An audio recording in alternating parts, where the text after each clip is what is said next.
Allez, on poursuit notre belle aventure dans le milieu des étoiles volantes du Feng Shui traditionnel. Alors, vous avez très certainement remarqué que je vous ai parlé d'étoiles d'eau ou d'étoiles yang et d'étoiles de montagne ou d'étoiles yin. On a parlé de l'étoile qui se trouvait donc dans la grille en haut à gauche et de l'étoile qui se trouvait en haut à droite. Eh bien, on va approfondir ce concept d'étoiles d'eau, d'étoiles de montagne. On va regarder qui active quoi, comment ça se passe. Et on va aussi parler d'étoiles hautes et d'étoiles invitées. C'est parti, on y va.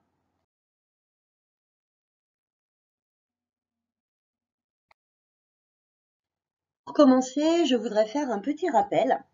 Pour bénéficier d'une étoile favorable, il faut passer du temps dans la pièce qui accueille cette étoile.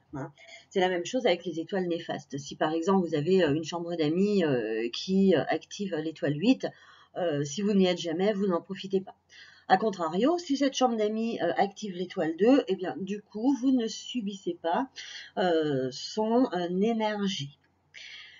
De fait, ça nous oblige à une petite réflexion, à savoir comment répartir idéalement les pièces chez soi pour pouvoir profiter des étoiles favorables et du coup éviter les étoiles qui le sont moins. Ça nous oblige aussi à se poser la question, à savoir, est-ce que ma pièce active une étoile d'eau, qui est donc l'étoile yang, ou l'étoile de montagne? Peut-être même que ma pièce active les deux. Toutes les pièces n'activent pas l'étoile d'eau, toutes les pièces n'activent pas l'étoile de montagne. Il faut donc aussi avoir des bases pour comprendre quelles pièces sont plus à même d'activer soit une étoile yin de montagne, soit une étoile yang d'eau.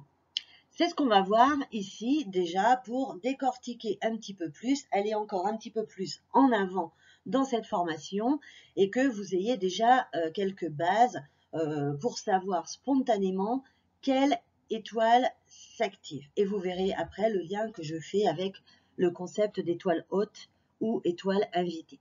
Quand je dis étoile haute, je vous rappelle que c'est H-O-T-E, l'étoile hôtesse, comme une hôtesse de maison.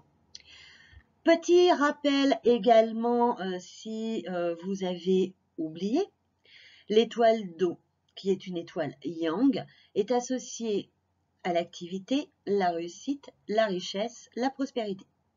L'étoile de montagne, qui est une étoile yin, est associée de son côté à la santé, au relationnel et à la famille.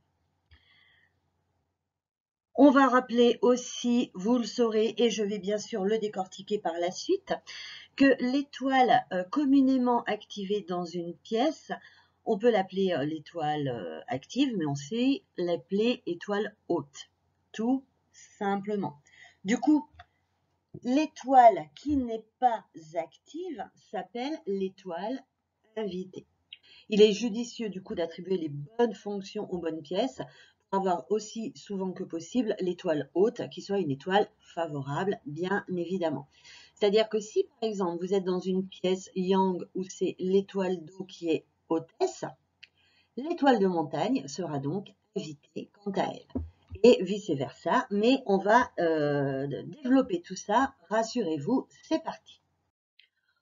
On va commencer comme bien souvent par la porte d'entrée, puisque ça reste quand même l'un des facteurs les plus importants en Feng Shui. Vous le savez, on appelle communément la porte d'entrée la bouche du Qi.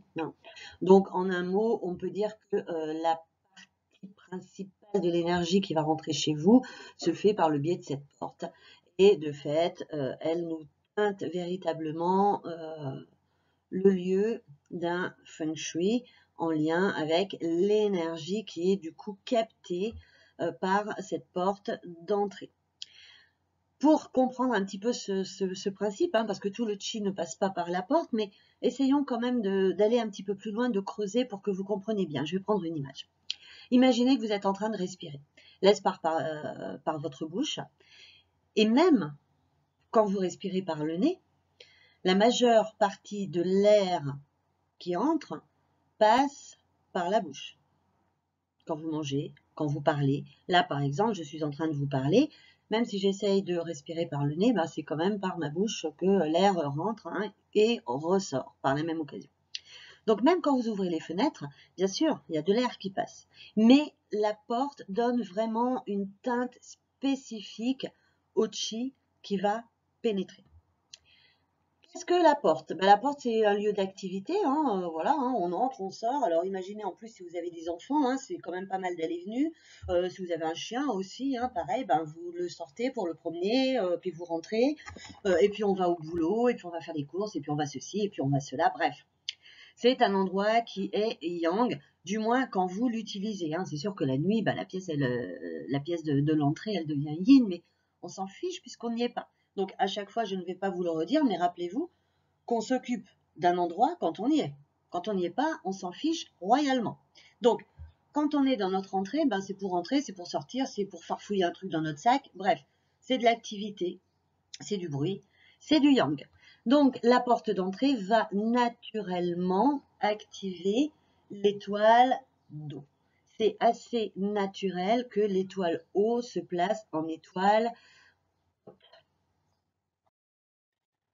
Voilà, donc on a fait le tour de cette petite partie, mais somme toute fort intéressante et qu'il ne faut pas négliger, pour bien comprendre quelle étoile on va considérer. Est-ce qu'on va s'attarder sur l'étoile de montagne, par exemple dans une chambre, ou si on va plutôt s'attarder sur la qualité de l'étoile d'eau, parce qu'on serait par exemple dans un salon ou dans un bureau.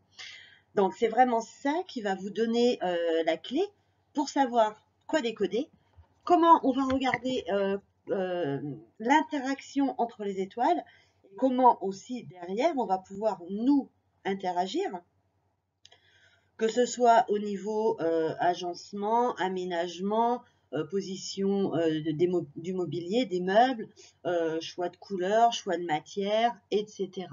C'est vraiment ça qui va nous donner le ton de chaque pièce.